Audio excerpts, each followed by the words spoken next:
Kate and Luke both juggle full-time jobs with that other full-time job, which is parenting. Large parts of their income are going into their mortgage, plus care for their kids. Let's see if we can help them find some extra money on the table. Luke and Kate, thanks for having us. Tell us how tough it's been the last year, because you've been hit hard coming off the mortgage cliff. You've got daycare as well, preschool, before school care. You've had a lot thrown at you. Yeah, the mortgage is probably the biggest one. I think, like a lot of people, we did pretty good at the low twos for a while, and now we're, above 6, so nearly tripled, what we were this time last year. More money was all of a sudden going to daycare than it was on our mortgage, and for us that was quite challenging because our savings goals are to buy a bigger house for our family, and we can't do that when so much money is going towards daycare. So have you had to adjust your lifestyle as a result?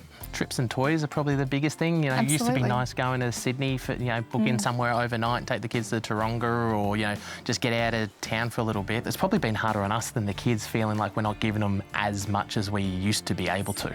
Yeah. And the big goals?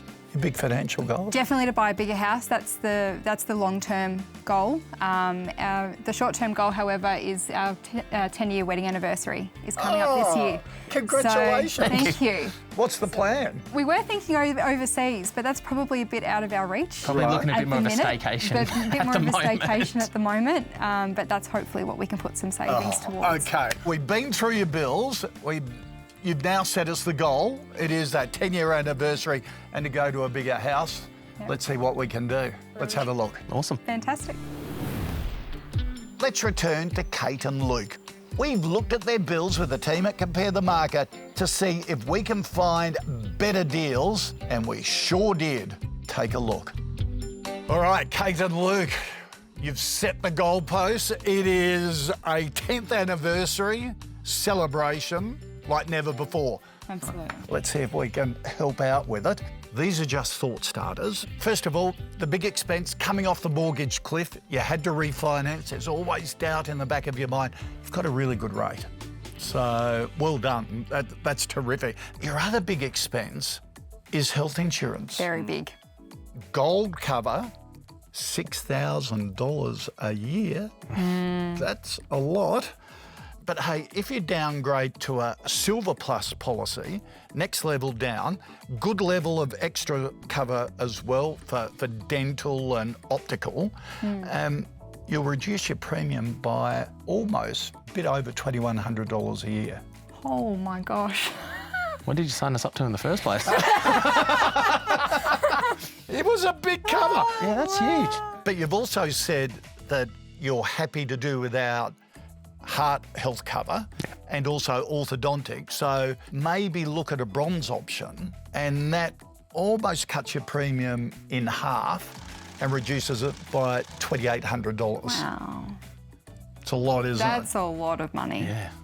Remember, you've got to go through all of this yourself in detail and understand if you do downgrade the cover, some of the waiting periods, you may need to start again if you decide to increase the cover sometime in the future.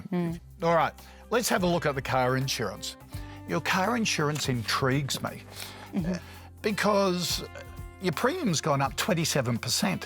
Also, you've got an agreed value for the car.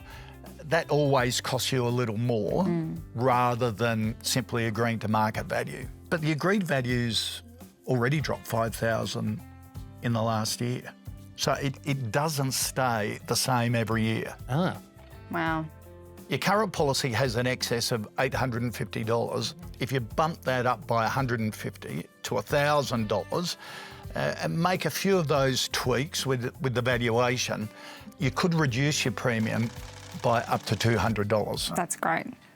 Now, your energy plan as well, on every statement has a little panel that the energy regulator makes every energy retailer put in that says, we've looked at your usage and there are savings elsewhere under our plans, existing plans for the energy retailer.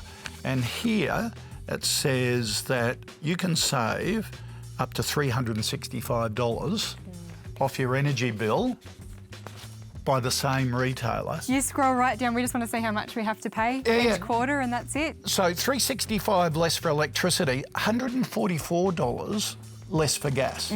So that's around $500 just by staying with the same retailer and switching plans, which they've recommended. So I'd get on the phone right now. That would have been good to know 9 years ago. That's right, when we bought that house. And the team at Compare the Market have seen offers that are 32% less than the reference price of energy retailers. Wow. That's a no-brainer. That's a no-brainer. So when you add all of that up, really big savings on your health insurance, car, reasonable savings as well, along with energy and home and contents, I reckon you could claw back around $3,600 a year just off those big bills. That's a holiday. There's a holiday. There's a 10th anniversary to look forward to, I reckon. Absolutely. Yep. Absolutely. Wow. That's incredible. Pays to look. It does pay to look. And as my parents say, if you don't ask, they can't tell. Well, you'd like to think if you're stuck with someone for 10 years, they'd look after you, but... Well, that's right. Luke, that is the big problem. There's... Well, I've stuck with you for 10 years. And you've looked after me. Thank you. Have a great anniversary. Thank you.